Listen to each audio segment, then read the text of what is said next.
opportunities when they come out in terms of getting jobs and all of that stuff. Having convictions is not a good thing. So that is great work by the police. And it also highlights how there are systemic issues within our justice system, the fact that those benefits aren't shared by Māori. So we see a reduction in the real numbers of Māori going through, the real numbers of everyone going through, so 400 less, as you say, of people being charged formally through the process. But if you're still of that chunk, there's an increase of Māori going through.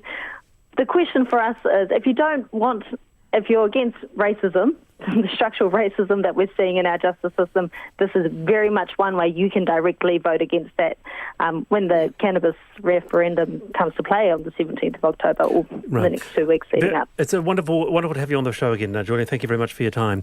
That is Julia Whaiputi, lawyer and justice advocate. Now, a lot of people are really enjoying the panel this afternoon, but one says, Ian says, Chris, you see the merits of the wonderful Sostakovich. Perhaps you should supplement with some Handel, Mozart, Bach and Haydn to lighten your mood. And maybe a little bit of Belinda Carlisle. There we go, some of that as well. I've been quite troubled that so many people agree with me. I came on to be controversial.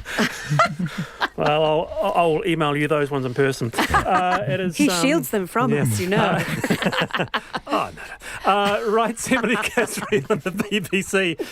For some it's a habit while others avoid it at all costs, but talking to strangers has unexpected benefits for our well-being. That there is a growing body of research suggesting that engaging with and trusting people we don't know is important for our well-being and those we encounter, as well as the health of society. So, for example, friendly behaviour to strangers has been linked to higher self-esteem in teens in the US. Yet for some, it's a definition of a nightmare having to, interact with strangers. So around the panel, Penny Ashton, what sort of person are you?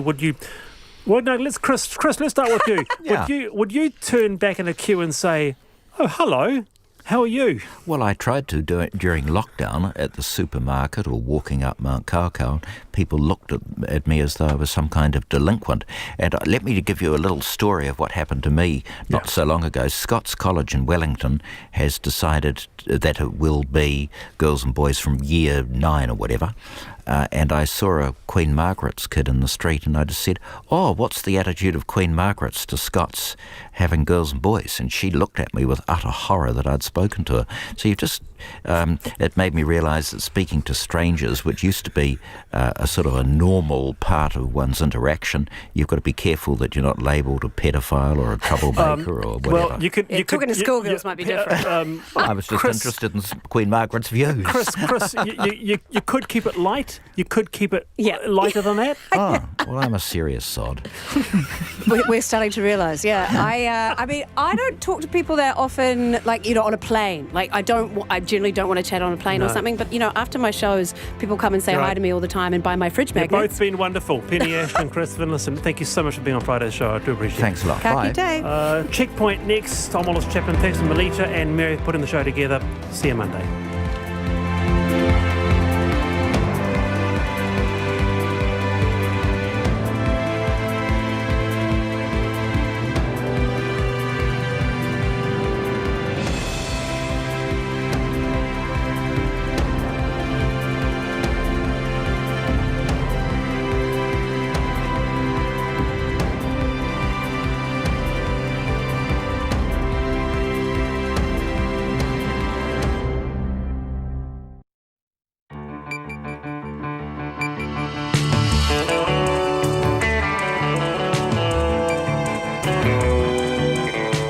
Whakarongo mai koe ki te reo irirangi o Aotearoa. This is Checkpoint on RNZ National. I'm Lisa Owen.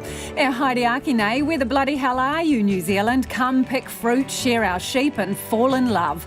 That's Australia's invite to a one-way travel bubble. We've got the details. Ministry of Health says COVID-19 was likely spread from 2 people touching the same rubbish bin lid. A botany school bursting at the seams has a principal camped in a corridor and he's calling for help now. The Players Association is furious there's no plans for a Pacific rugby team in next year's Super Rugby schedule. A West Coast tourism operator says the government's small business loan has left him thousands of dollars worse off. And it's about a hectare in size, captures the sun and floats on the water. What is it? Stay tuned for the answer. RNZ News at 5. Kia ora, ko Susana Leata with tēnei. Australia says a deal for a limited travel bubble between New Zealand has been finalised. Australian Deputy Prime Minister Michael McCormack says that from the 16th of October, New Zealanders will be allowed to travel to New South Wales and the Northern Territory and will not have to quarantine on arrival in Australia.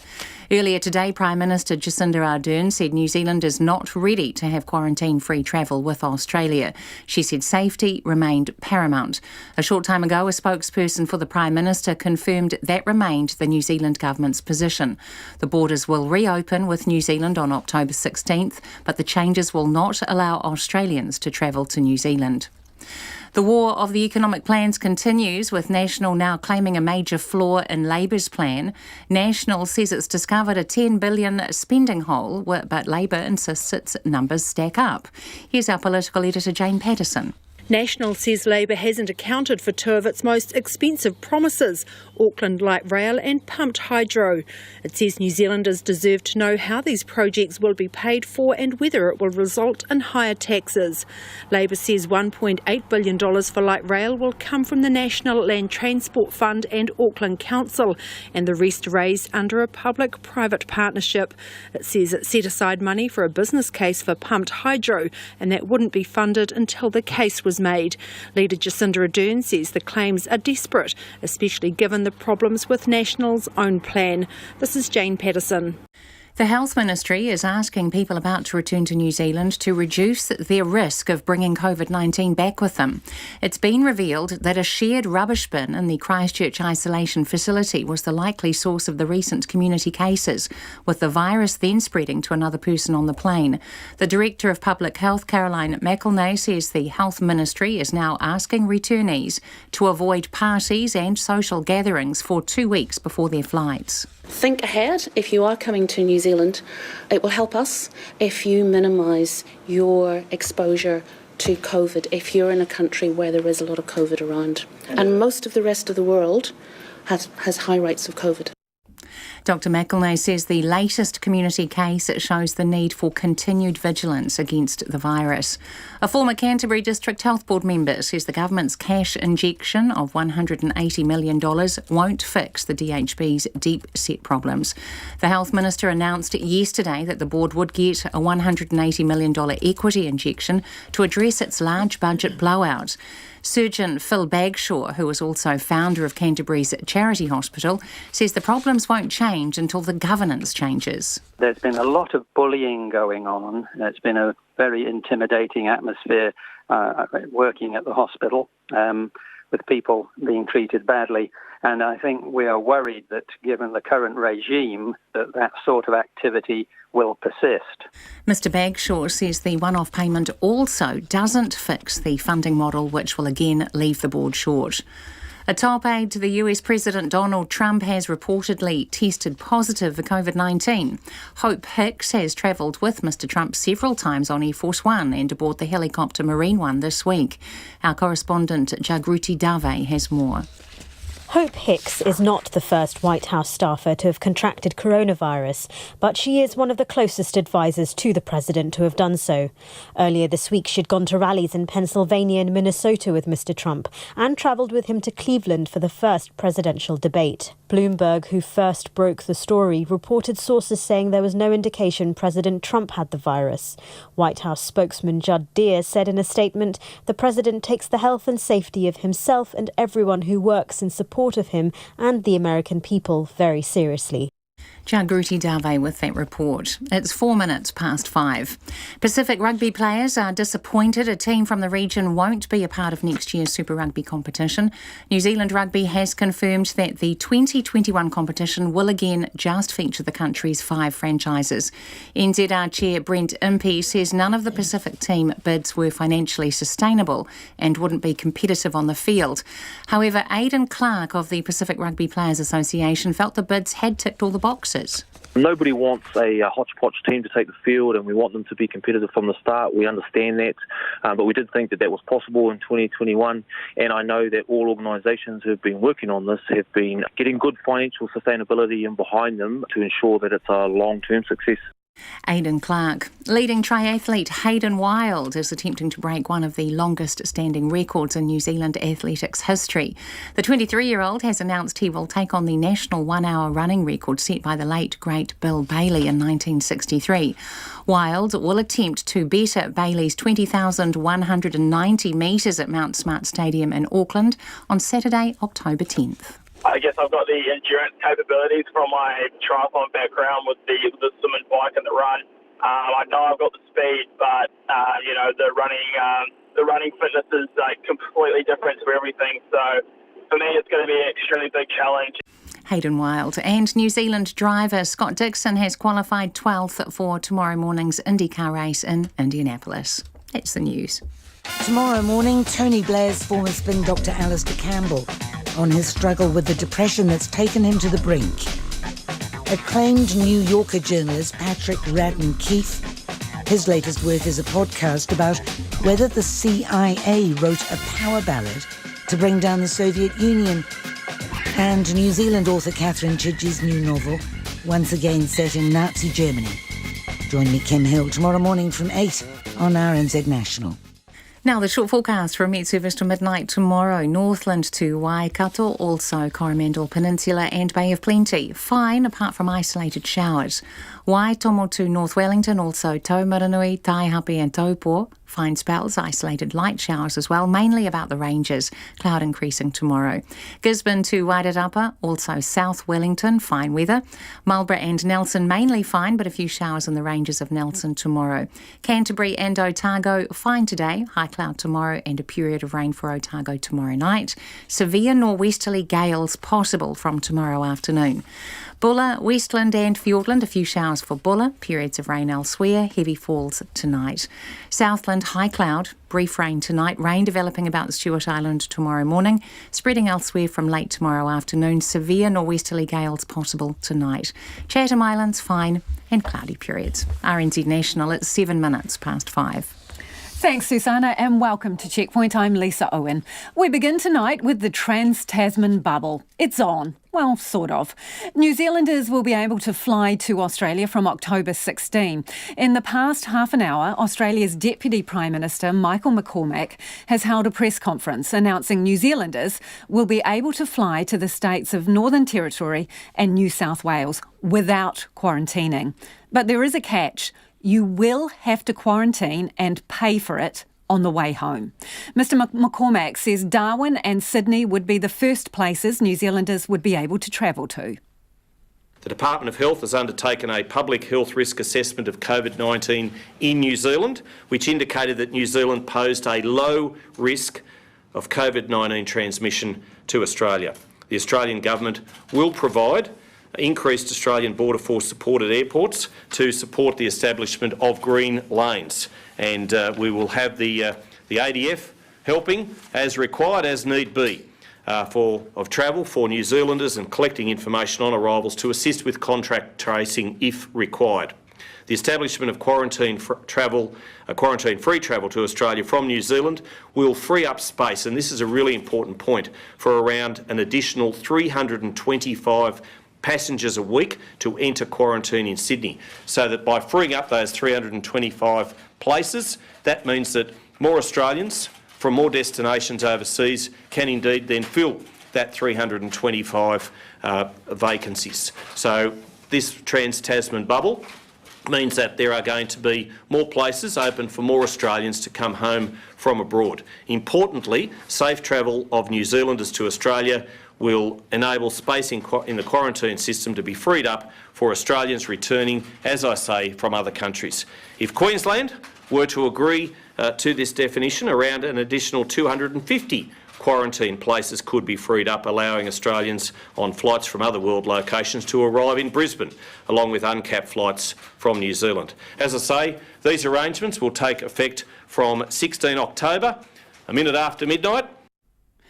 Mr. McCormack indicated the Trans-Tasman travel bubble could be extended to the Pacific Islands, but not yet.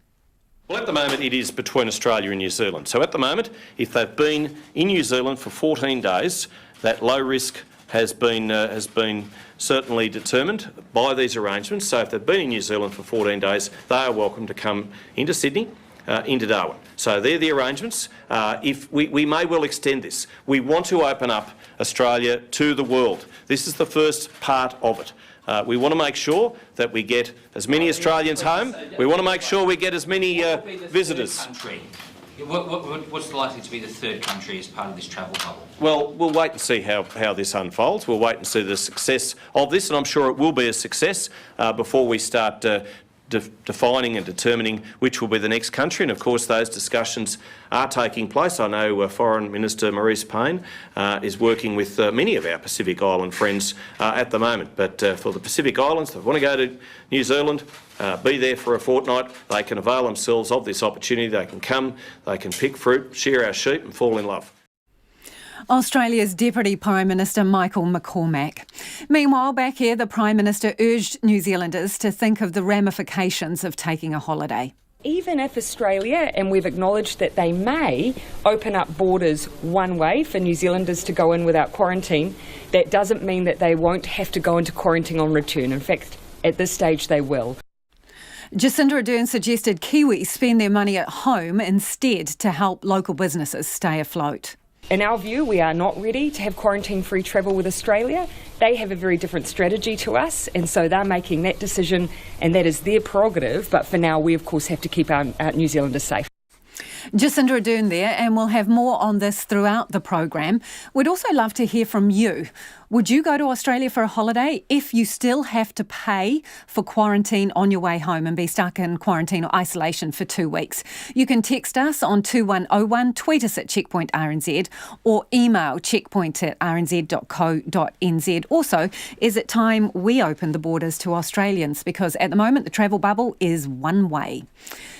The Ministry of Health suspects a shared rubbish bin was responsible for the infection of 2 people who only tested positive after leaving managed isolation. There were no new cases of COVID-19 today, and no one is receiving hospital treatment for the virus.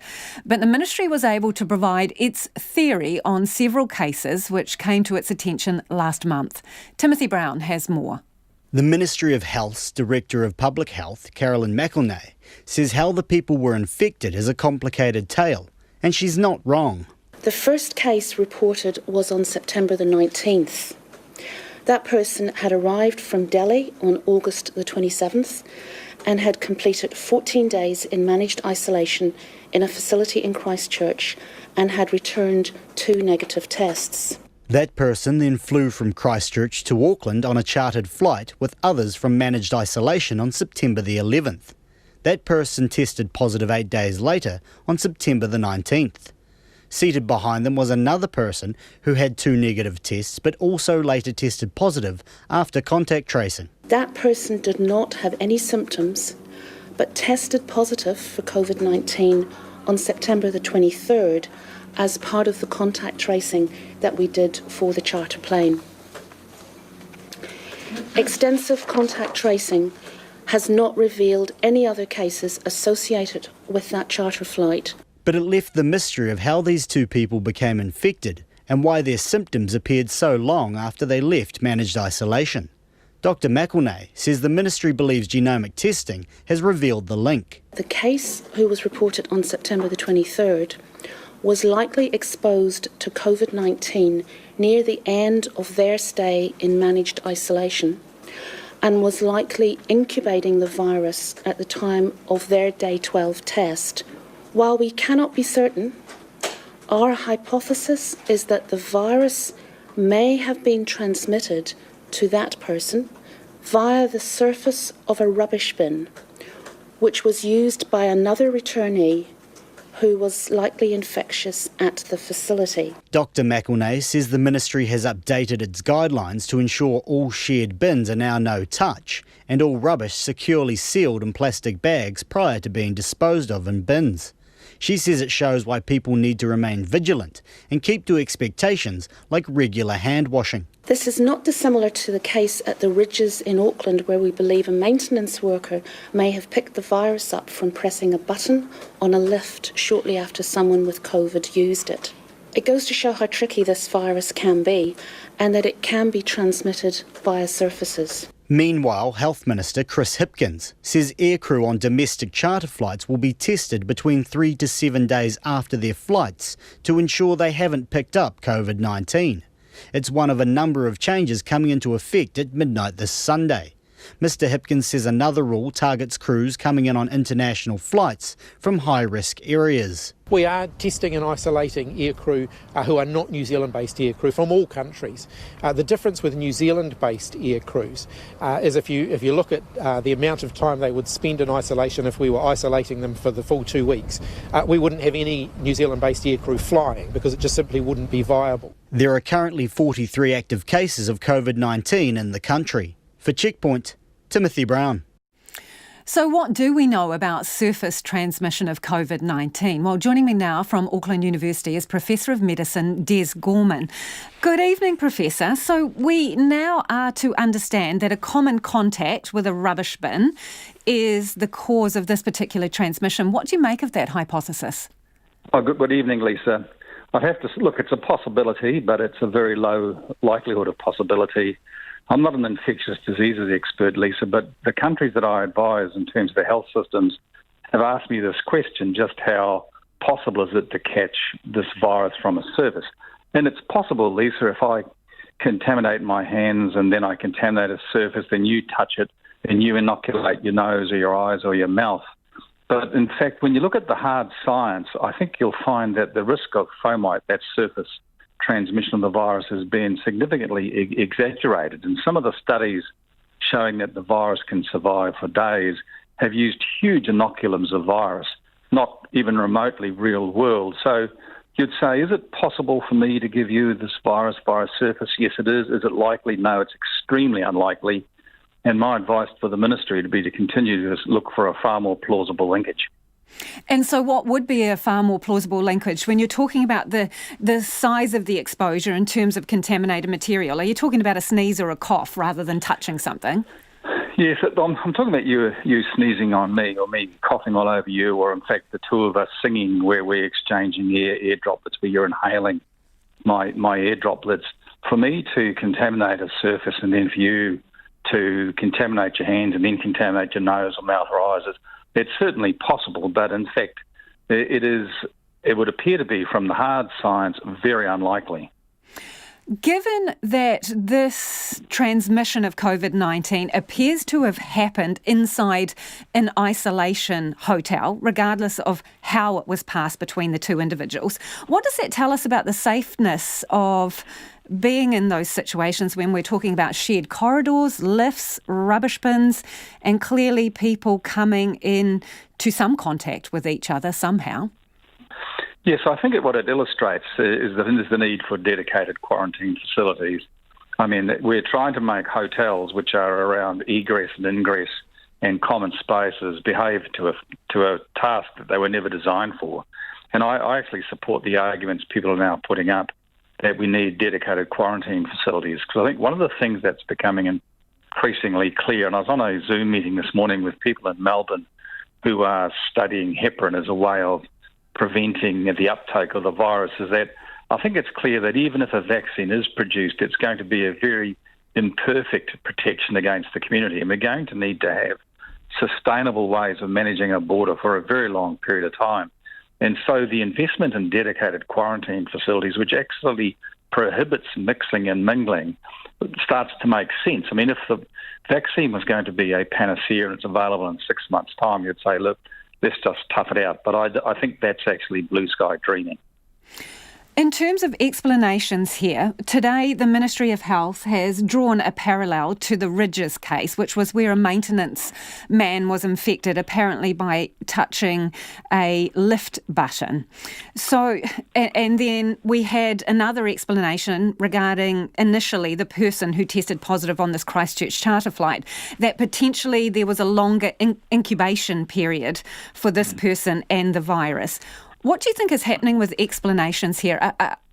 Is there an over-eagerness to tidy up loose ends, do you think? Oh, absolutely. I think the idea of me infecting you via a button in the lift and that you and I transmitting the virus from one to the other via a rubbish bin and so on are possible but highly unlikely causes of transmission. And I think the desire here is to quickly explain things to tidy up loose ends, because in fact no one likes the truth, which is like we have no idea how this transmission occurred, and we clearly have an environment in quarantine where we are not controlling all the possible vectors. I think that's a very untidy conversation. Much better to put in a hypothesis like this. And I think the other thing that I'm becoming slightly concerned about is the anthropomorphism we're directing at the virus, calling it a tricky virus. Lisa, it's a single strand of RNA. It's a virus. It mutates. It evolves. It's not tricky. There's not some viral mastermind planning to overthrow Homo sapiens. It's just a virus. And so I think we call it tricky as a way of exaggerating its risk and behaviour, and hence explaining the fact that we haven't been able to manage adequately. And we are expecting to hear next week from the Prime Minister and Cabinet on whether Auckland is ready to go to level 1, is it, in your view? Again, from a non-infectious diseases expert, from a health system point of view, it'd be hard to argue we should stay at level 2. I think if you look at the economic risk and the health and wellbeing risk and the electoral risk, when you add those all up, I think the inevitable outcome will be level 1. I'd be very surprised if it isn't. Appreciate your time this evening. That is Professor of Medicine Des Gorman from Auckland University. It is 21 minutes after 5 and you're with Checkpoint on RNZ National. If you're just joining us, Australia's Deputy Prime Minister Michael McCormack has announced in the past hour that New Zealanders will be able to travel to New South Wales and the Northern Territory without the need to quarantine from October 16. We're keen for your feedback on this. You can text us on 2101, you can tweet us at Checkpoint RNZ, or email checkpoint@rnz.co.nz. And just for clarity, it's no quarantine on the way there, but when you come home, you'll still have to go into isolation for 2 weeks. What do you make of that? A West Coast tourism operator is furious that receiving the government's COVID small business loan has left them thousands of dollars worse off. They say they weren't told getting it meant they were barred from other Ministry of Social Development COVID support, and that the ministry is misinterpreting the law. Hamish Cardwell has the story. The COVID-19 pandemic has pushed Barry Hughes and his partner Gemma Van Beek's West Coast kayaking business to the brink. Earlier this year, with revenue plummeting due to the lack of international visitors, they successfully applied for the Small Business Cash Flow Loan Scheme, administered by the IRD. But the crunch got worse, the wage subsidy ran out, and there was no longer enough money to support them both. So Ms Van Beek was effectively let go. But her application for MSD's COVID income relief payment was declined because they had received the loan. Mr Hughes says there was no indication it would preclude either of them from getting personal support from MSD. And if they did know, they never would have applied for it because it has left them thousands of dollars worse off. There seems to be a lack of information or coordination between government agencies in terms of making people aware of the repercussions of the help that they access.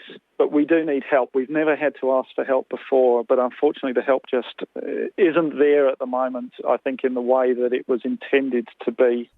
Mr Hughes says they expect to make $20,000 income in total next year, so every dollar counts. He used the loan to pay for bills like rates and rent, not wages. He contends MSD is interpreting the legislation incorrectly by conflating Gemma, the individual, with the business, and it's illogical and unfair. We still contest that the small business cash flow loan is a loan to a business and the income relief payment is applicable to an individual, and the two are completely separate legal entities, and the MSD don't seem to be interpreting the legislation this way. The wording in the legislation is quite clear. It refers to individuals rather than to businesses. Mr Hughes believes a significant number of owner-operators will be missing out on support they need. The National Party spokesperson for small business, Andrew Bailey, reckons Gemma and Barry's situation is unfair. He says a cause of the problem could be the legislation was concocted hastily by the government. And clearly didn't really understand how small businesses work in terms of the role that directors and owners of businesses are, in many cases, absolutely an essential part of the workforce in those same businesses. And they're there employed also as an employee. Mr Bailey says if the problem is widespread, the government needs to urgently amend the legislation. In a statement, the Ministry of Social Development said it is aware of the challenges facing small businesses. On the Work and Income website, CIRP applicants are advised if you have received or you're waiting for approval for a loan from the Small Business Cashflow Loan, you are not eligible for the income relief payment. This is also stated on the application form. Gemma was also named in Okarito Kayaks Limited's application for the wage subsidy and wage subsidy extension, both of which Okarito Kayaks Limited received. Barry Hughes says he has lodged an application for a formal review. For Checkpoint, ko Hamish Cardwell, tēnei. A player revolt is brewing over New Zealand Rugby's exclusion of a Pacific Islands team for next year's Super Rugby competition. The 2021 edition will again comprise of 5 New Zealand teams, with NZR chairman Brent Impey saying none of the Pacific bids were viable for next year's contest. That's despite Aidan Clark of the Pacific Rugby Players Association believing the bids ticked all the boxes. We thought that a number of the organisations who were putting their hand up for this opportunity had some really great strengths and thought that they were good enough to be on the field in 2021, but obviously New Zealand Rugby disagree. And the Pacific players aren't the only ones upset. Joining me now live is New Zealand Rugby Players Association Chief Executive Rob Nicol. Rob, what are the players thinking of this, and were they even consulted? Yeah, afternoon, Lisa. Look, when it comes to competitions in New Zealand, the Players Association and New Zealand Rugby have to actually agree them.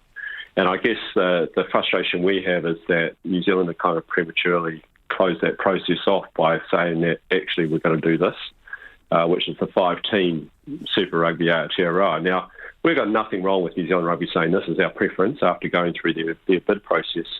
But we have done our own work on the possibilities for next year, and we think with COVID restrictions and the way the world is and the fact that Pacifica have missed out for 26 years, we're in a unique position to really do something right here, which is to look at a 6-team competition next year that includes a Pacifica team. And we've done some work separate to New Zealand Rugby, albeit we've consulted with them around a feasibility study on how that can work in a plan for next year. And you know, what we're saying to them is, sure, you can have your preferred option, but don't close off the opportunities for spending the next 3 to 4 weeks around the table with us and the Pacifica. This is the wider Pacifica community who make up the group we've been working with, on seeing if we can exhaust all possibilities around making this happen, because frankly, it's time. It's time. If not now, then when? Have you been consulted properly? Have they met their obligations? Well, no, yeah, we've been consulting throughout, but we've actually got an obligation to agree. So to make that very clear, so you don't we have to agree competition. We haven't got a point where we're agreeing or disagreeing. All we're saying is, why would you take a premature decision when you haven't reached agreement with us yet? Can you force their hand, Rob, and make this happen?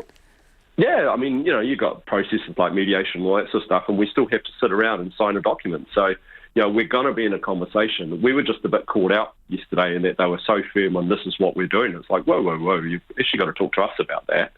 And we respect the fact that we've got an option of a 5-team comp, but there are a whole lot of subtle advantages of a 6-team comp that we want to make sure we've exhausted, the opportunity to have a look at. And that's what we're asking for. So is NZR trying to steamroll you? Do they think they know best and their decision is the decision? Well, I think that's how we're feeling. Yeah, you know, and that's the frustration, I guess, is we're saying, hey, hang on a sec, you shouldn't treat your partners like this. It's about relationships in this time of COVID. It's only rugby, to be fair. It's not so many people are going through bigger challenges than this, but it's just interesting how people act and behave. And we're saying, actually, you want to strengthen partnerships, whether it's with your own player association, Australian Rugby, South Africa, whoever it might be. And we've just seen a dangerous trend this year where they seem to be struggling in that space, and now they're struggling with us, and that's not a good thing. So we want to get things back on track, and all we're saying to them is, we know you've got a preference for a 5-team. That's got some challenges. You've got to have a bye every weekend. It's got a huge injury rate. It's a tough comp. The guys love playing it, but they can't sustain it because they don't get enough breaks. So Whereas how would you 16 characterise... comp, you can. How would you characterise New Zealand Rugby's approach to the players and their concerns and the way you are being treated? Well, I think they're disrespectful of our relationship and agreements. And I don't, that's disappointing from our perspective. But to be perfectly honest, we're big boys and girls, we can handle that. No problems whatsoever. The one that we're most concerned about is the Pacifica community. There are the legends of the game. 40% of our Super Rugby players are Pacifica. 50% of the current All Blacks squad is Pacifica. They've been such a massive contribution to rugby in the Southern Hemisphere and all over the world. 25 years ago, they missed out on the team. They don't have a professional Super Rugby team underpinning their national teams. Their national teams are struggling. If we don't do something soon, they may very well not be here. We've got an opportunity to do something. So if we can, why don't we exhaust every opportunity to try and do it this year? The promises of 22 are fine, but no one knows what's happening in 22. We can control what we do next year. And we just want to work hard on that with New Zealand Rugby over the next 3 to 4 weeks, see if we can deliver something. Is it racism, Rob? No, not at all. I think we've actually got ourselves a little bit tied up in a whole lot of reasons why we can't do something. The money, the stress of things, the need for certainty immediately. In times of uncertainty, people were really keen to get certainty, but actually sometimes you just got to keep a cool head and make sure you've got scenarios, make sure you've got options. And that's the other thing here. This 5-team comp kind of relies on a cross-border with Australia next year. Well, the Warriors are going over to Australia to play their whole competition. They're not relying on flying back and forwards each weekend. So we're not so sure how possible that cross-border is. A 6-team competition, Lisa, produces 33 games versus 21 games on a 5-team comp. You can put the buys where you want, and they can rotate the squads when they play the new team, so to speak, or the team that we would stand up for next year. So there's some other subtle advantages that just, I suppose, provide more certainty for the broadcaster, for the fans, for the teams and the players that are playing in it, where we can sustain this competition by ourselves. We don't need to be able to play cross-border. And Rob, so there's little things like that need to be looked at. And we're just saying, give us the opportunity. Don't close your mind off. Keep your mind open for another 3 weeks. Speaking of Australia and the border, Rob, this idea that the All Blacks could be in quarantine for Christmas, Brent Impey says New Zealand Rugby didn't agree to that last game on the 12th of December. Have you seen proof of that? Do you believe that is true? Oh, wow. It's another relationship thing at SANZAR level, isn't it? But look, to be honest, we've seen a lot of correspondence, and all of that correspondence confirms to us that New Zealand did not agree to the draw that shows 12th of December. And that actually they were quite clear prior to the announcement in particular that they didn't agree to it. So, but from a player's perspective, we've taken a pretty big breath around this, that, they are so appreciative and grateful for the fact that they're going to be up and playing international rugby, the first country in the world, basically, to do that. So they've decided, and we're communicating this now, that the focus of the team is going to be on preparing for these 2 tests in New Zealand. And then once they finish those 2 tests, they will all be getting on a plane, absolutely going to Australia, and hopefully knocking it out of the park at Rugby Championship. The issue of the draw is something that New Zealand Rugby need to work with SANZAR and Fix. We've put that on their shoulders and asked them to go and do their best to come up with a solution. Once they have a solution, they will no doubt come back and show that to us, hopefully. Okay. But the players have had enough of it. They've said, actually, we're here for the rugby. That's what we're focusing on. We know now that there's a one-way travel bubble that's being set up, right? So going into Australia, certain places you won't have to go into quarantine. Could that potentially aid you getting to a resolution here? Because when the players arrive in Australia, depending on how open it is there, you might not have to quarantine at that end. Could they pull things forward a bit? Yeah, well, they're one of the options on the table, and there are a few, and we've certainly referenced to New Zealand Rugby, and they've circulated our thoughts to SANZAR, and we kind of articulated and kind of brought it back to the people and the keenness for us to see everyone working together at these times. This pandemic's a tough thing, and we want these relationships to be strong. Australia has got so many assets when it comes to rugby. They've got a wonderful, wonderful legacy, and so we're kind of saying, hey, you can work this out, but that could well lead to a solution, Lisa, and let's hope it does. Rob, if there's no solution, are the players going to boycott if they are forced to go into quarantine for Christmas? Are you going to dig your toes in and say, no way, not doing it? The feeling I'm getting is that it's just not something that sits comfortable with the All Blacks, the All Black legacy. I've been doing this for 20-something years, and we always have a great faith that if people get around the table and work together, you can solve pretty much any problem. And so that's the focus, and that's the message we're giving to New Zealand Rugby and SANZAR, is get around the table, guys, and solve this problem.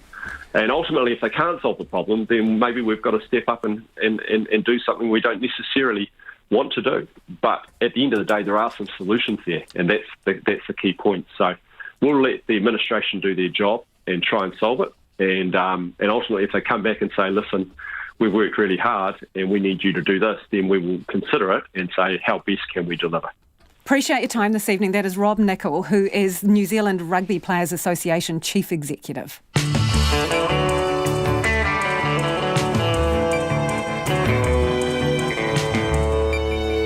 If you're just joining us, in the past hour, Australia's Deputy Prime Minister has announced New Zealanders will be able to travel to New South Wales and the Northern Territory without the need to quarantine from October 16. But coming up on Checkpoint on RNZ National, his school is growing so fast he's had to give up his office for his kids. We hear from an Auckland principal whose school is bursting at the seams. Not even a pandemic can stop runaway house prices, with first home buyers spending up to $200,000 more than expected for their first home. And a court in Ireland rules some sandwiches sold by Subway technically don't contain bread. We would love your feedback. Would you go to Australia for a holiday knowing that when you get back to New Zealand, you will have to go into quarantine for 2 weeks and you will have to pay for it? Not going to Australia, but coming back home. Let us know your thoughts on that. You can text us on 2101. You can tweet us at Checkpoint RNZ or email checkpoint@rnz.co.nz. We'd love to hear if you think the Aussies should be allowed to come here as well. Let's get to the headlines now with Susanna. Australia has announced a one-way travel bubble between New Zealand and two states, New South Wales and the Northern Territory, with flights starting on October the 16th. But the government here has not changed its position, saying it's too risky to open the border to Australians coming here. The Prime Minister, Jacinda Ardern, says anyone going to Australia would have to go into 2 weeks quarantine on their return. National is claiming a major flaw in Labor's economic plan, saying it has failed to account for Auckland light rail and pumped hydro, which it says is a $10 billion hole. But Labor says it's set aside funding for a business case for the hydro project, and seed funding for light rail will come from the National Land Transport Fund and Auckland Council, plus a public-private partnership. The Health Ministry is asking people preparing to return to New Zealand to avoid socialising for 2 weeks before their flights to reduce their risk of bringing COVID-19 back. The Director of Public Health, Caroline McElnay, says a shared rubbish bin in a Christchurch isolation facility was probably the source of the recent community cases, with the virus then spreading to another person on a charter plane to Auckland. A former Canterbury District Health Board member says the government's cash injection of $180 million won't fix the DHB's deep-seated problems. Surgeon Phil Bagshaw says problems such as bullying at the hospital won't change until the governance changes, and the one-off payment also doesn't fix the funding model. The US President Donald Trump says he and First Lady Melania Trump are in quarantine after one of his closest aides tested positive for coronavirus. He tweeted that they are now awaiting their own test results after Hope Hicks, who travelled with Mr Trump on Air Force One this week without a mask, tested positive. There were no new cases of COVID-19 in New Zealand today, and no one is receiving hospital treatment for the virus. Those are the latest news headlines from RNZ National. Our next news and weather update is at 6.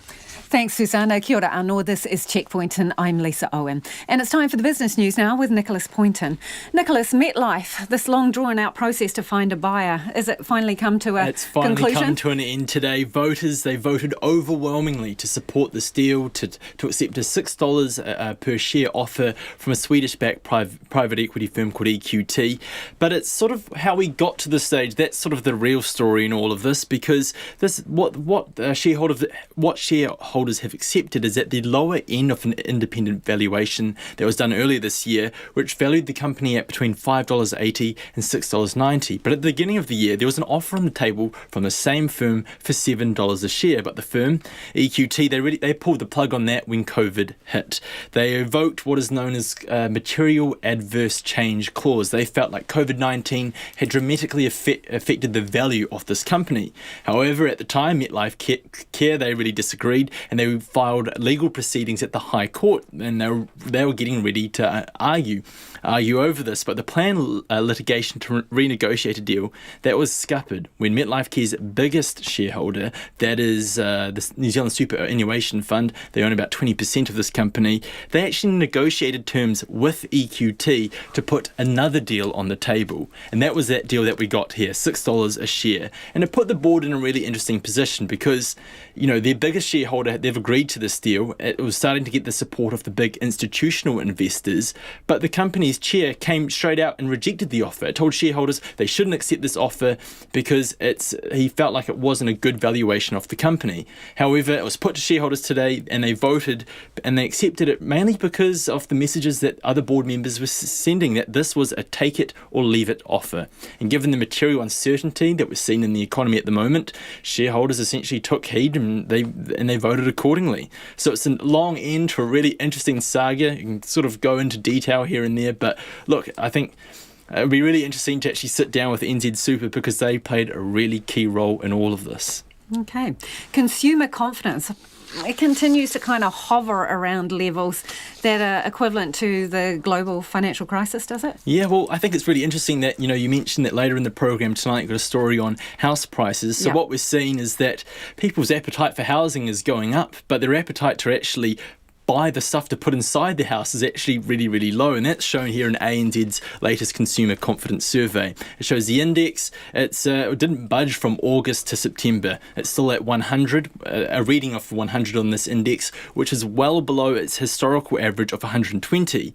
Interestingly, the number of people who thought it was a good time to purchase a major household item, ANZ really takes this as a really good indicator of consumer confidence. It increased slightly, but it's still at levels consistent with a recession. We saw households also, their perception of their current situation also take a step backwards, and that's the third consecutive month we've seen this in the survey. I spoke to ANZ senior economist today, Liz Kendall. She says families, they're really dealing with the fact those wage subsidies, they're coming to an end, and families who work in really specific sectors that have been affected by the pandemic, they're really dealing with a tourism-sized hole in the economy.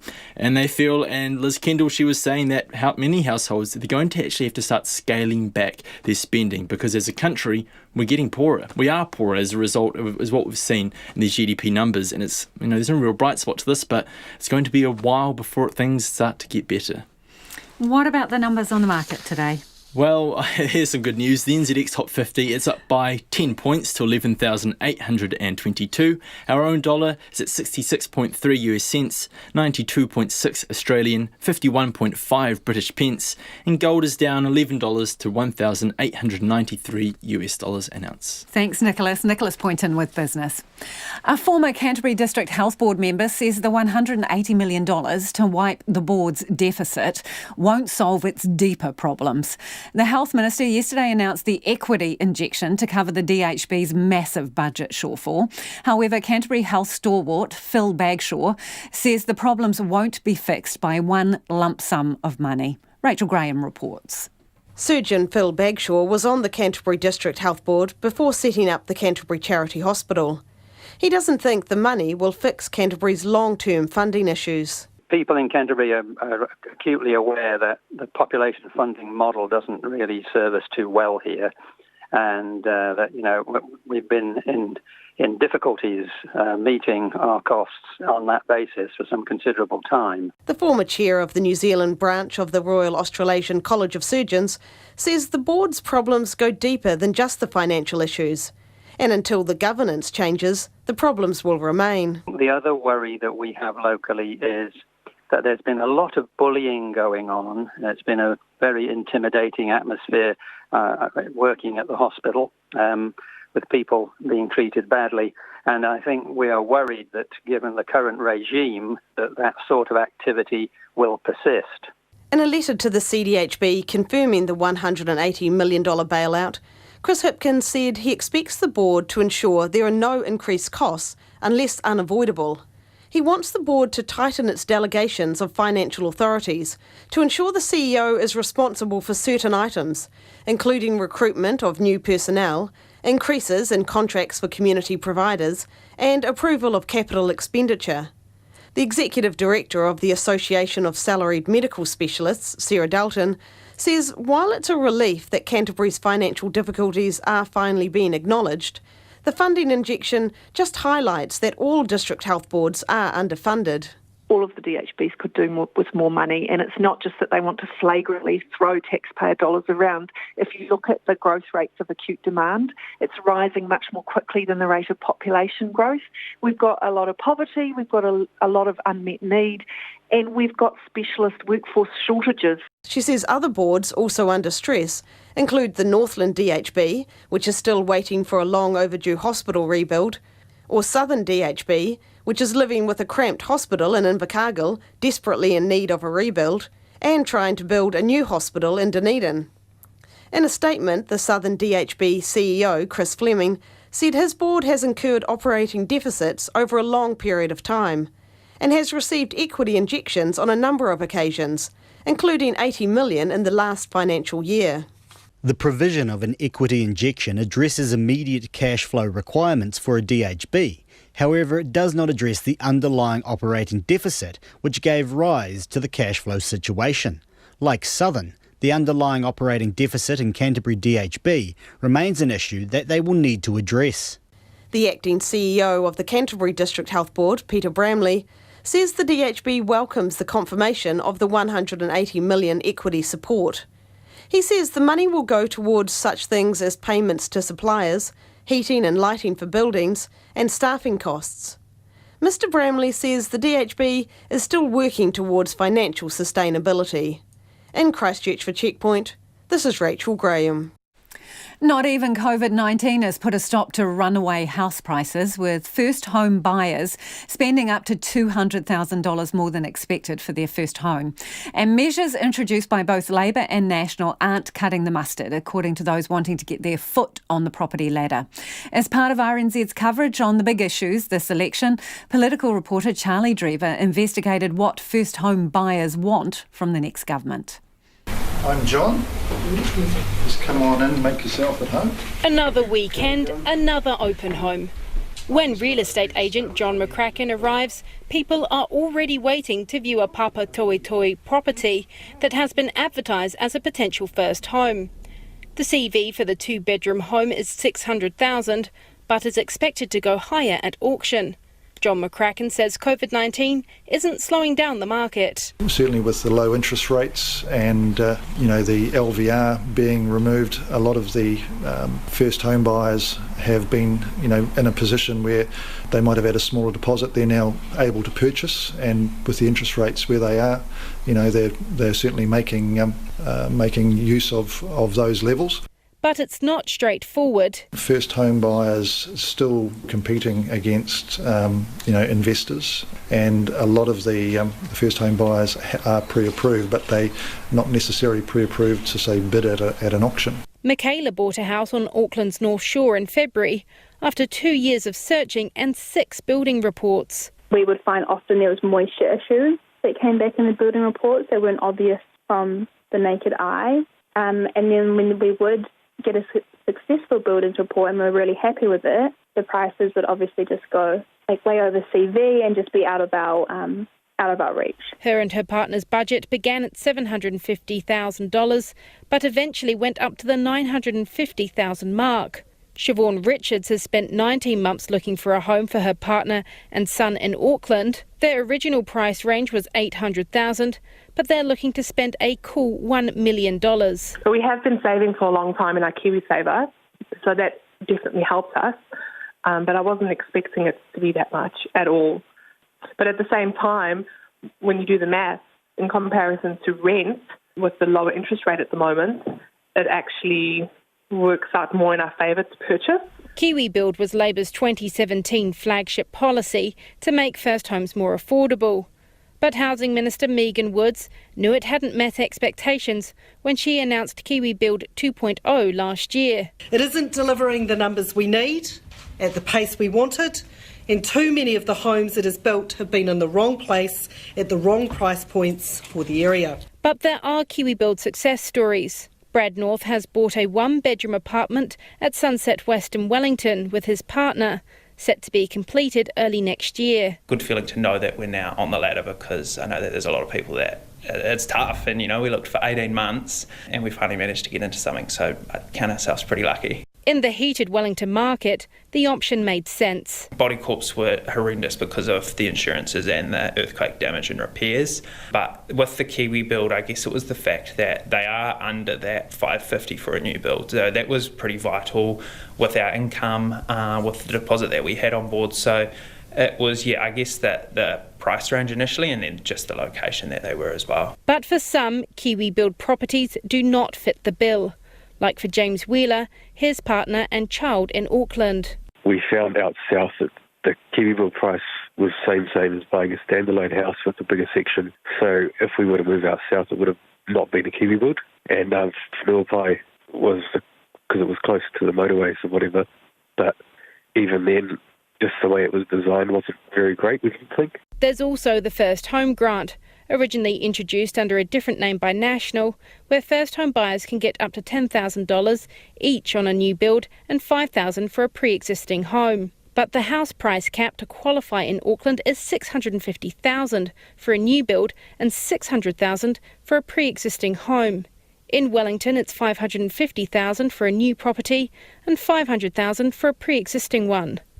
Both James and Brad are in agreement the caps need to change. Especially Auckland, it needs to be up to, I think, 650,000, 700,000, and better options for Kiwi build. Like I see some Kiwi build, they sit on the market for ages because they're just not desirable. Current apartments that are going up, I know of 3-4 blocks of apartments close to mine with 60, 70, even 100 plus apartments going up. You can't get in really for under 600,000. And so I think the biggest thing that needs to happen initially is that price cap needs to shift. But political parties are in no rush to make changes. National's housing spokesperson Jackie Dean says their focus is on the RMA, claiming that's the root cause of the rise in house prices.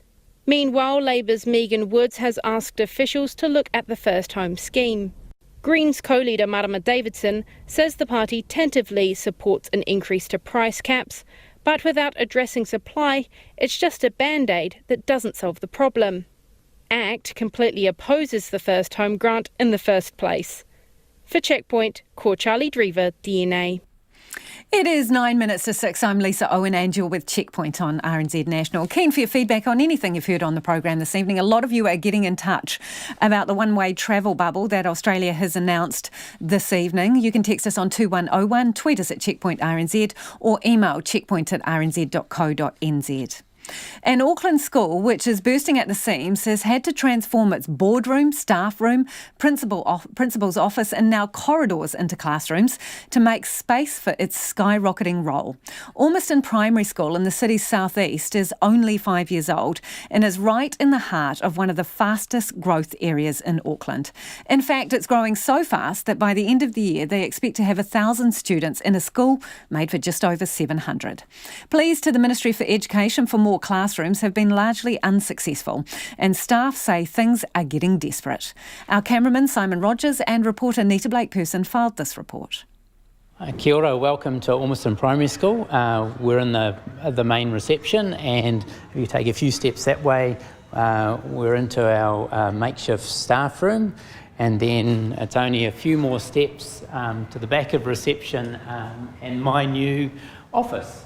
School holidays mean it's pretty quiet at Ormiston Primary today, but usually this space is overloaded with excited kids. Principal Heath McNeil shows us his new office, now in the school corridor. Usually this is part of reception, and it's usually a place where families who are coming to meet with either me or another member of staff would come in, sort of like a waiting area. Then there's the squished-in makeshift staff room. The staff room furniture has come, what we could fit down here has come down here so that we could utilise the staff room as another learning space. And I presume you don't get 80 people in here wanting to have lunch at one time? No. And the office spaces, which are now classrooms. Meeting rooms, executive offices, and where educators would come if they've got release, and where the other associate leaders of learning would be based. To call it a squeeze would be an understatement. Kids are spilling over into the nearby junior college to learn. Currently we've got about 970 learners. We've got space for 720. The stat is about 40% of New Zealand schools are under 100. So with us enrolling 300 new learners every year, it's multiple schools we're enrolling every year. Hundreds and hundreds of homes have been built in Ormiston in recent years. It's a special housing area, and while the growth isn't a surprise, the rate is. The Ministry did a study in 2015, the year we opened, and their projections at that stage said that we'd get to about 1,000 students in 2028. So we're 8 years ahead of schedule. Over the last 3 years, each one of those years, 300 new learners every year, year upon year. So we need to make sure that we're catering with new buildings for them. The school has been sounding alarm bells about the issue for years, but say no one is listening. But it's extremely long frustration. We've been in contact through our principal to the Ministry of Education since term 3 of 2018. We knew then that we needed to start building a third stage. We knew then that we had a capacity of 720 and we were going to fast get to that point. We're now 2 years down the line. Nothing's been signed off. Russell Thomas is the chairman of the school's Board of Trustees. He says they're running out of options. The Ministry has, in the very short term, very recently given us some modulars. They've given us 3 doubles, and they're discussing the possibility of another 2 to come after. But even with that, that only enables us to bring the 200 odd students who were over at the junior college back into the school, and allows us to get the children out of the library into another space. But next year, with more students pouring in, they'll be back in the same situation. As a Board of Trustees, we have to come up with a strategic plan moving forward, and we just can't, because we don't know where we're going to be at. Right now, our strategic plan is bailing water out because we're sinking fast. The board has contacted the Ministry for Education and the Education Minister, but say they still don't have a solution. In a statement, the Ministry said it was working with the school and was providing modular classrooms to meet immediate need. Today, the National Party offered a lifeline, promising to build more classrooms at Ormiston if elected, as part of a $2.8 billion spend on new classrooms and schools. Principal Heath McNeil says he doesn't care how the classrooms get there or who backs them, just that they get made. We need new buildings and we need to get them started really soon. We've got some modulars that are coming, which will allow us next year to transition those 200 learners back to our site, but the growth is continuing in our area. For Checkpoint, Nita Blakeperson. And in breaking news, we are just hearing that the President of the United States and the First Lady are positive for COVID-19. That is the United States President Donald Trump and the First Lady Melania Trump positive for COVID-19. From the President's personal Twitter account, this at @FLOTUS, I tested positive for COVID-19. We will begin our quarantine and recovery process immediately. We will get through this together. The highest court in Ireland has ruled some sandwiches sold by Subway technically don't contain bread. The ruling over how to tax their products states the fast food outlet's bread dough contains too much sugar to be classed as bread. The BBC's Gareth Barlow has this story. With more than 38,000 stores in over 100 countries around the world, Subway is synonymous with sandwiches. I've got one here, actually, a spicy Italian. Loads of meat, some melted cheese and a bit of salad, just to stay healthy, all packed in to a great big bread roll. But according to the Irish Supreme Court, this isn't actually bread. It's the Subway Steak and Cheese Sub, hearty Italian bread. With a bit more onion on it, please. It's the steak and cheese on hearty Italian There's no bread debate that it is a sub, but there is debate over a substantial amount of sugar. A ruling over tax has seen Ireland's highest court decide the rolls used in Subway's hot sandwiches contain too much sugar to be considered bread. Under Irish rules and regulations, ingredients in bread, like sugar and fat, shouldn't exceed 2% of the weight of the flour in the dough. But the 5 judges, considering an appeal by a Subway franchisee, concluded that in the store's sandwiches, the sugar content is around 10% of the flour in the dough for both white and whole grain rolls. Gareth Barlow reporting there, and that's not the first debate over how to tax food. In the UK, plans to slap a 20% tax on some Cornish pasties were met with outrage, and the food giant McVitie's went to court over claims its Jaffa cakes weren't actually cakes. Shall we get to some of your feedback now? A lot of it coming in about the sort of bubble with Australia. Anne says Jacinda needs to reciprocate with Australia, re-travel between Northern Territory and New South Wales. Someone else says the Aussie Morrison government has got some gall. What happened to the collaborative effort to open a bubble? This is an underhand play to undermine the Labour Prime Minister. RNZ News at 6. Ngā mihi nui ko Susana Lei Atawa tēnei. The US President Donald Trump says he has tested positive for COVID-19. The First Lady Melania has also tested positive. In a tweet, Mr Trump said the couple would begin their quarantine and recovery process immediately. We will get through this together, he said. This comes after a top aide, Hope Hicks, reportedly tested positive for COVID-19. Ms Hicks is an advisor and has travelled with Mr Trump several times on Air Force One this week.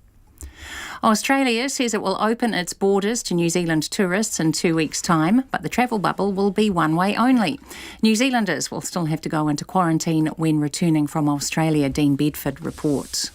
The limited travel bubble will allow people from New Zealand to travel to New South Wales and the Northern Territory, with flights across the Tasman expected to resume from Friday, October 16th. Australian Deputy Prime Minister Michael McCormack said it's the first stage in a Trans-tasman bubble between the two countries.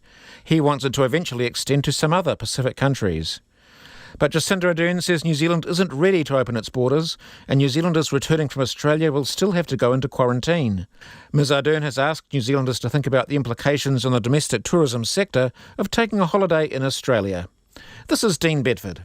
A shared rubbish bin has been identified as the probable source of a recent COVID-19 case, which was only picked up once the person left isolation. The Director of Public Health, Caroline McElnay, says a person who tested positive on September the 19th after leaving managed isolation in Christchurch likely contracted the virus from another returnee on a charter flight to Auckland. That person, who had no symptoms, used the same rubbish bin as another returnee who was infectious at the time. Dr McElnay says extra precautions are now in place.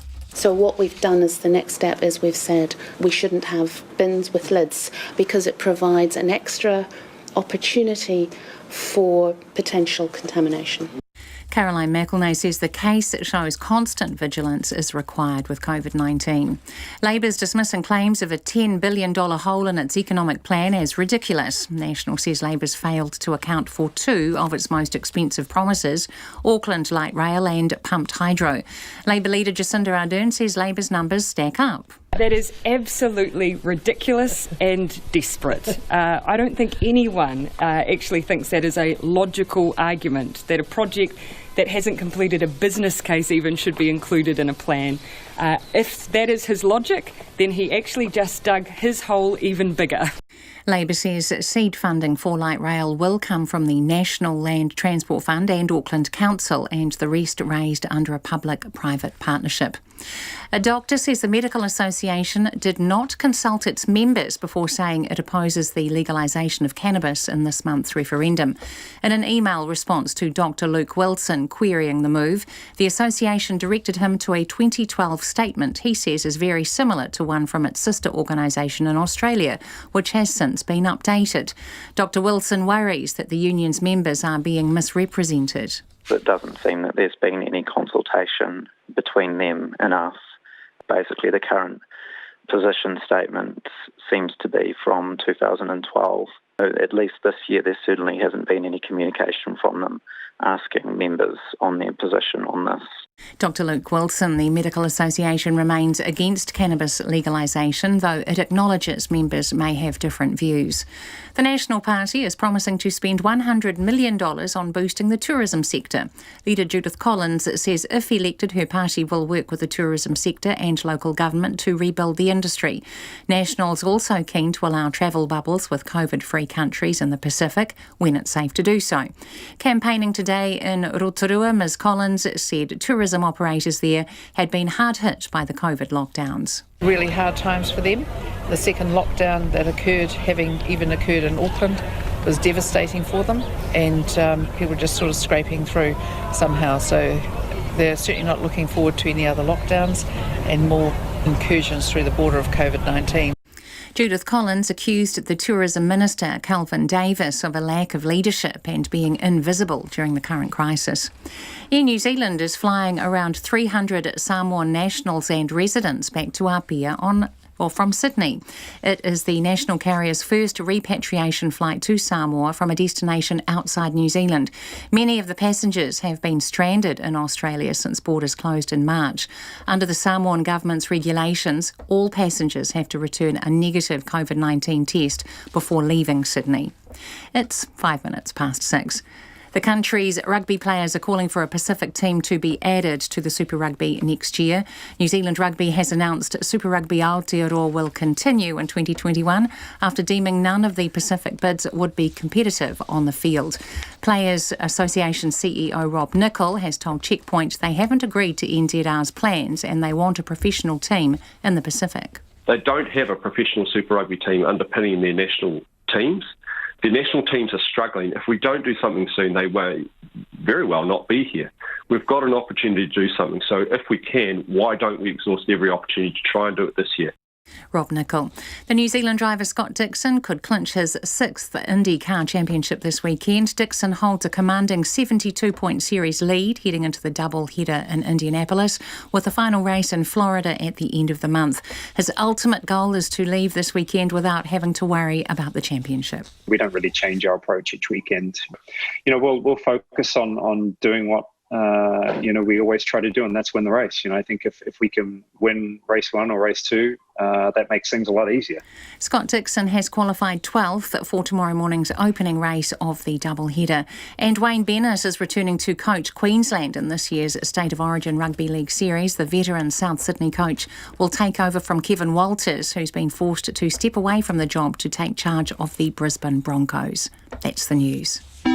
Take the pulse of the day's news every weeknight at 10. This is about lowering by 50%, perhaps by 80%, the number of people arriving in New Zealand who are positive. Live with local, national and international stories and some music with your news. Last year there was a performance of, I think, Madame Butterfly at the Paris Opera, which was set on the moon. Up to date if you're up late. Lately with Karen Hay every weeknight from 10 on RNZ National. Now, the short forecast from Met Service to midnight tomorrow. Northland to Waikato, also Coromandel Peninsula and Bay of Plenty. Fine weather, apart from isolated showers. Waitomo to North Wellington, also Taumaranui, Taihape and Taupo. Fine spells, isolated light showers as well, mainly about the ranges, cloud increasing tomorrow. Gisborne to Wairarapa, also South Wellington, fine weather. Marlborough and Nelson, mainly fine, a few showers in the ranges of Nelson tomorrow. Canterbury and Otago, fine tonight. High cloud tomorrow, a period of rain for Otago tomorrow evening. Severe nor'westerly gales are possible from tomorrow afternoon. Bulla, Westland and Fiordland, a few showers for Bulla, periods of rain elsewhere with heavy falls tonight. Southland, high cloud, brief rain tonight, rain developing about Stewart Island tomorrow morning, spreading elsewhere from late tomorrow afternoon. Severe nor'westerly gales possible tonight. Chatham Islands, fine and cloudy periods. RNZ National, it's 6:08. Thanks, Susanna. If you're just joining us, this is Checkpoint and I'm Lisa Owen. Australia has announced plans for a one-way travel bubble across the Tasman, with Kiwis able to travel to New South Wales and the Northern Territory without having to quarantine from October 16. Australia's Deputy Prime Minister Michael McCormack revealed the move this afternoon and signalled this would be the first stage in what is hoped will be a trans-Tasman travel across all all Australian states. There are some limitations. Anyone from New Zealand can't be coming from an area described as a COVID hotspot, somewhere where there have been fewer than 3 cases for 3 days.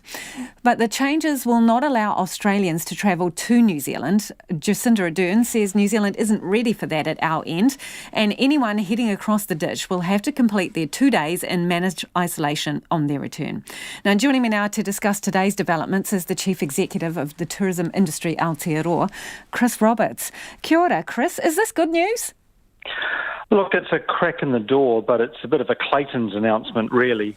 Someone might want to buy a one-way ticket to Australia to reunite with family, but no one's going to hop on a plane and go for a weekend shopping in Sydney and then come back into 2 weeks isolation in New Zealand. So it's the first development of opening up the Tasman, but it's fairly inconsequential. So why do you think they're doing it and doing it now? The real reason, I think, is internal Australian politics. The federal government in Australia and the government of New South Wales are working together to put pressure on the other Australian states to open up, because there are still barriers to travel from state to state in Australia. And what they really want is for all of Australia to open up. New Zealand's sort of been used to get that to happen. So we're the leverage, you think? That's right. And look, in a way, we're happy to be used because it starts the conversation, and we can start having talk about how that safe travel can happen. But until we can have isolation-free travel on both sides of the Tasman, it's not going to make a big difference. Yeah, so at the moment it's a one-way street, right? So Australians can't come here, and even New Zealanders coming back have to do quarantine. But the fact we don't have Australians coming here and people can go overseas from New Zealand to Australia and spend their tourism dollars, what do you think that's going to do to the tourism industry here? I'm hopeful that New Zealanders are sensible enough to know that the best thing they can do is have a holiday at home at the moment. As I said at the start, there may be family reasons to head across to Sydney. If you've been living in Sydney and you've been back in New Zealand during this period and you want to get back over there, then you're now able to do that. But really, from a tourism point of view, I really don't think many people are going to jump on a plane, go to Australia, and then have to pay $3,000 to spend 2 weeks in an isolation hotel when they get back to New Zealand. So, Chris, are you appealing to Kiwis to stay home for the moment and spend their money here? Yeah, look on this with some interest. It's a crack in the door. It signals that we can actually travel across the Tasman, and hopefully after our election, after the elections that are happening in Queensland and elsewhere in Australia, we'll be able to make some further progress, and we're really, really keen to have the borders properly open before Christmas. So you think that it's realistic to have a two-way travel bubble with Australia before Christmas? Yes, and obviously with the exception for now of Victoria. I don't think anyone thinks Melbourne and Victoria are ready yet for travel, but many parts of Australia are doing as well, or potentially even better than New Zealand in controlling COVID. So we can do it state by state, and this is an interesting first step, pretty much done primarily for internal Australian reasons, but we can take advantage of this and work to something that's more beneficial for New Zealand. Has the current government told you something that gives you confidence that it'll happen before December? No, absolutely not. But we do know that everything that needs to be put in place to have a safe border has been worked on. The necessary people on both sides of the Tasman have been working on that for many months now. So the plan's all ready to go. And as soon as we're confident that the agreement between the two governments can be reached, then it can go ahead and happen. But of course, right now we're in the middle of an election campaign. It's going to be very difficult to see anything happen on our side for the next couple of weeks. But we think once we get past the election and we can have some further discussions between the two governments, hopefully the borders are open in a proper fashion before Christmas. Appreciate your time this evening. That's Chris Roberts, who's the Chief Executive of Tourism Industry Aotearoa. It was a big day on the campaign trail today, with politicians pumping out policy on the eve of advance voting. Labour revealed its largely unchanged plan for housing in New Zealand, while National pledged to save every tourism job. Here's our political reporter Katie Scotcher with a wrap-up of the day. Jacinda, how are you? I'm good. How are you? Good. Good. Oh, thank you for being such a great leader. Oh, that's kind. And make us, New Zealand, very proud of you. Oh, thank you very much. Thank you. Jacinda Ardern greeting swarms of people in central Auckland. I just went to top up my AT hop card and I was like, what is happening around here? I thought that somebody got arrested or something. No one's been arrested yet. Okay, thank God. Do you want to get a photo? Yes, please, Miss Ardern. No trouble. This gets dug out a bit more and there's a driveway that comes down here. It was a less crowded affair as Labour revealed its plan for housing today. It wants to continue the work it's already doing. What this tells voters is that as we have seen need, we have been moving to address it straight away. We haven't waited for an election policy, we've got on with it. The Residential Construction Response Fund to underwrite Kiwi Build Homes, Progressive Home Ownership Scheme and the construction of 18,000 transitional housing places would continue.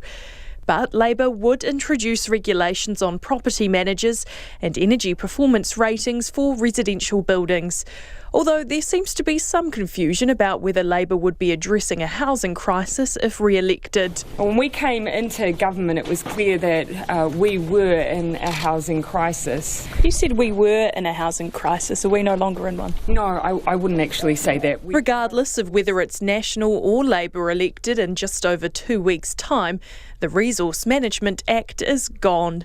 Labour is now promising to scrap the RMA and replace it with 2 new laws. Here's National's Judith Collins' response. Things is on Wednesday night on national media and to the nation, Jacinda Ardern said it wasn't the RMA that was the big problem in housing, and today suddenly it is. Well, 2 days later she's had a revelation. Well, too late. Ms Collins was campaigning in Rotorua today, visiting secret spot hot tubs. I think it's an excellent idea, but I won't be doing it just now, primarily because I haven't bought the togs. I'm a very modest person. Could bust the election wide open, Judith. I tell you what, I reckon we're already doing that. While she wouldn't go for a dip herself, she did promise to splash the cash to boost the battered tourism sector. National would also work with local councils to build infrastructure to support tourism numbers in regional New Zealand. Ms Collins wants to save every tourism job. Do you know, you've got to be ambitious for our country. It's worth saving. That's why I do my job. And it's been a big week for New Zealand First Leader Winston Peters. The findings of the Serious Fraud Office's investigation into the foundation bankrolling his party were released. 2 people who can't be named have been charged with obtaining by deception. Mr Peters says his party has been exonerated. The people charged aren't ministers, sitting MPs, candidates, staffers or current members of the party. Despite poor polling, he was on the defence when asked if he's considered any retirement plans. Yeah, but hang on. I hold a record in modern politics in this business, so don't come along to me and ask me about my longevity. Do you know anybody in the last 70 years has lasted as long as I have? Or 80 years? No. Okay then. Did you consider? Okay then. That being the case, let's not have you come along in the middle of a press conference and ask me when I'm going to retire. That's an insult. Keep it to yourself. Mr Peters ended his week with a rally in central Auckland, surrounded by a socially distanced crowd of supporters. You've actually earned my respect over the many years, because what you've done is, despite all the other politics they hide behind their policies, you've come out and said some things which have not always been comfortable, but they've been probably closer to the social conscience than anybody had the guts to do. Thank you for saying it, mate. While Mr Peters was showered in praise, his supporters weren't quite as creative as Judith Collins. Politician, can you make a right decision for all of us, yeah? And the public can make their decision from tomorrow, with the polls opening for advance voting. I tamaki makoto mo te hōtaka o te ahiahi nei, ko Katie Scotcher aho. If you're just joining us, US President Donald Trump and his wife Melania have both tested positive for COVID-19. Mr. Trump tweeted the news a very short time ago. It comes after his advisor, Hope Hicks, revealed earlier today she was infected. Hicks had travelled with the president on his helicopter, Marine One, to a rally in Minnesota on Wednesday. Joining us now is our US correspondent, Jagruti Dave. Good evening, Jagruti. What else do we know? The President's physician has put out a statement. What does that tell us? Well, what we know is that the President and the First Lady have tested positive for coronavirus after being exposed, after exposure to Hope Hicks. Hope was... the news of that broke earlier in the night. Bloomberg broke that story that she had tested positive, and they also said that she had been quarantined on Air Force One while returning from a rally in Minnesota. She had accompanied the president to rallies and to that debate in Cleveland on Tuesday, and President Trump confirmed her diagnosis in a Fox News interview and said that they're very close. She is one of his most trusted aides. She had worked as a White House communications director and then was brought back in. She'd left to go and work at Fox, and then she was brought back in to the campaign earlier this year to be a counsel to the president. So she's, works very closely with the president, and as a result, a very short while later, the president had said that a test had gone through for himself and the First Lady. They were awaiting results, and then very shortly after that, we heard from the president that he tweeted, "Tonight, FLOTUS and I tested positive for COVID-19. We will begin our quarantine and recovery process immediately. We will get through this together."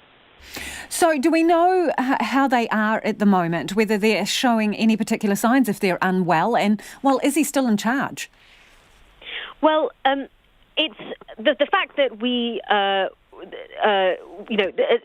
not told. We haven't been told whether the president has symptoms. The reporters clearly are scrabbling to get more information about this. NBC News, I beg your pardon, say that a senior official would not tell them whether the president has symptoms, and so we have no indication of what his status is at the moment. The president's doctor suggests that the president will be able to carry out duties if he's isolating in the White House. So there seems to be, at the moment, the president is still in charge. If for any reason he is not able to, then that duty goes to the vice president, Mike Pence. However, if the vice president is also part of the contact tracing that will inevitably be happening as a result of Hope Hicks's positive test in her proximity to the president, if the vice president is part of that contact tracing, and if he ends up testing positive for coronavirus, and if he is not able to continue the duties that he would have been taking on of the president, then the duty to lead the country would fall on Nancy Pelosi, the House Speaker.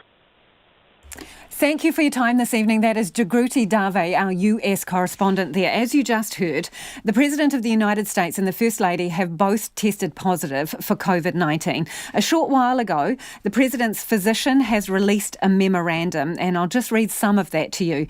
It says, "I release the following information with the permission of President Donald J. Trump and First Lady Melania Trump. This evening, I received confirmation that both President Trump and First Lady Melania Trump have tested positive for the SARS-CoV-2 virus.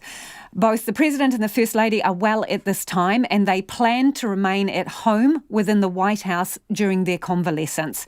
It goes on to say, "The White House medical team and I will maintain a vigilant watch, and I appreciate the support provided by some of our country's greatest medical professionals and institutions. Rest assured, I expect the President to continue carrying out his duties without disruption while recovering, and I will keep you updated on any further developments." That was a memorandum released by the President's physician a short time ago, confirming that he and Melania Trump have COVID-19 and they are convalescing at the White House, where he continues to carry out his presidential duties. It is almost 23 minutes past 6 and you're with Checkpoint on RNZ National. It's just under 1 hectare in size, captures the sun to produce electricity and floats on water. New Zealand's largest and only floating solar array has officially opened in Auckland's North Shore Rosedale wastewater treatment plant. It'll save $4.5 million in power a year as it's sourced from the sun and reduce carbon emissions by 145 tonnes a year. Reporter Louise Tanuth and cameraman Simon Rogers were there for its opening. It's been done overseas, but it's a first for New Zealand. A floating solar array that was unveiled today. It was full sun in Rosedale, perfect conditions for the array that will use the sun to treat the water here. It'll provide 25% of the electricity needed to treat the wastewater, which is a process of aerating it by pumping oxygen through. Mayor Phil Goth was there for the unveiling. He says it's a huge move that'll reap benefits for the community and environment. We have a zero carbon goal by 2050, and this is something, given the impact of global warming, that we really need to do in this country. So the biggest array in the country, the first one on water. CEO of Watercare, Raveen Jadaram, says it's bringing Watercare closer to their goal for the Rosedale and Mangere plants 5 years earlier than expected. So already Rosedale Wastewater Treatment Plant produces its own electricity using the biogas that is generated from the sewage. And we're doing about 65 to 70% of our needs using biogas. This solar array will produce about another 25% of our need. So combined with the biogas, that's around 95%. So that helps achieve our objective of being 100% electricity neutral at our Mangere Wastewater Treatment Plant and at the Rosedale Wastewater Treatment Plant. The array was built by Vector PowerSmart over 4 months. First, 65 concrete anchors weighing 2.5 tonnes each were lowered into this pond before nearly 3,000 solar panels were floated into place. The array gives off enough electricity to power 200 homes a year. The array is a partnership between Watercare and Vector PowerSmart. Vector's General Manager Roger S. Simons says the detailed system required many stages to be built and installed. We built the system in 4 quarters, just over here. Each quarter is made up of a series of rows and pontoons that are interconnected, and as we connected each row on land, we then drove them into the pond as each row got connected. Once the quarter was floated, we actually pulled that around via boat to the location. Now on the location there's about 60 ballast systems that have been GPS located, and each quarter comes together, and then each quarter is connected by a series of rows of walkways, which then gives it the stability to be able to walk on and for future servicing. Raveen Jadaram says all going well, solar could become more of a reality. So this was our trial.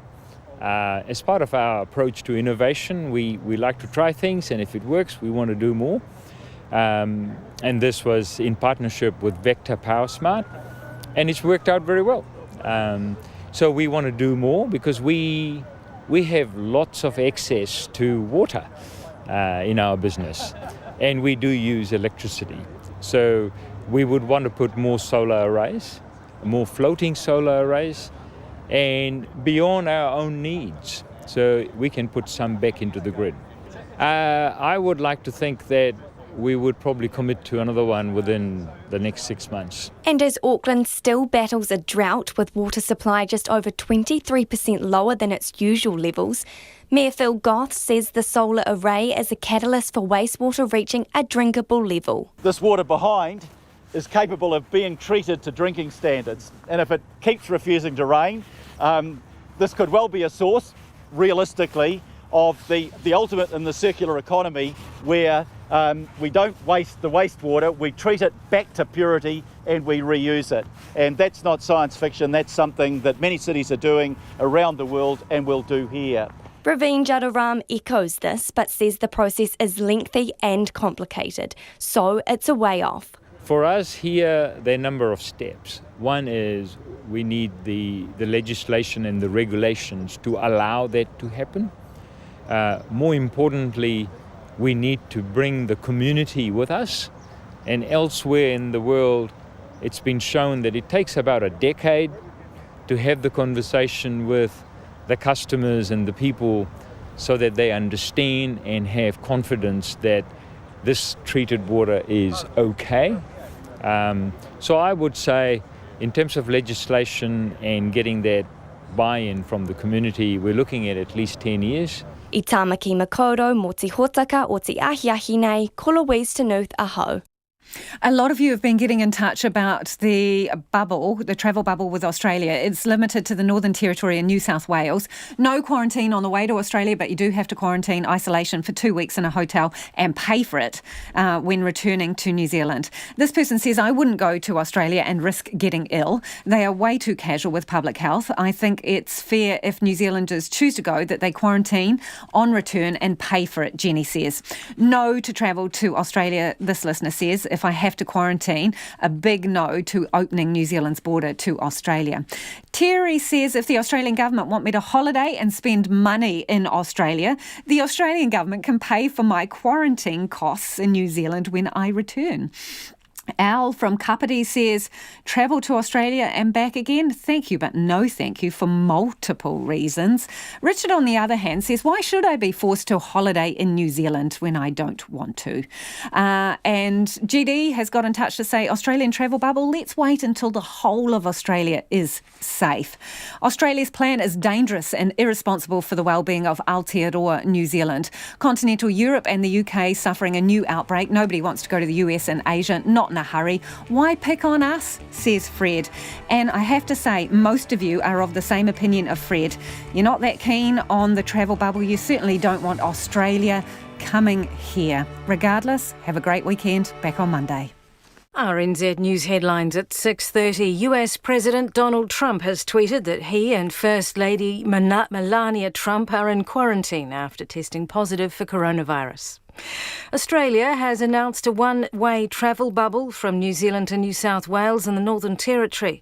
But the Prime Minister Jacinda Ardern says travellers would have to pay for their own isolation when they return.